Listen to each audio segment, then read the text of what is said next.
तो अब ये नया दिमाग लगाई है क्या कि पवन सिंह के सामने खेसारी लाल यादव का जो है स्तर नीचे गिरा के उनका बुराई करके कि खेसारी लाल यादव जो है काम कराए और पैसा नहीं देते थे वो, ऐसा मतलब उल्टा सीधा बोल के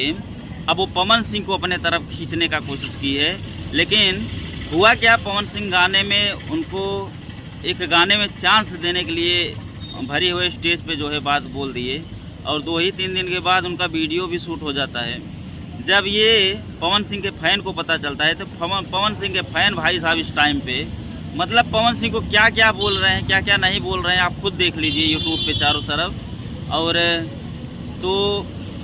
अब जो है पवन सिंह भी उसको लात मार के जो है ऐसा सुनाई दे रहा है कि हटा दिए, शायद उसका वीडियो नहीं आएगा। और अब वो ना घाट की हुई न बोलते हैं ना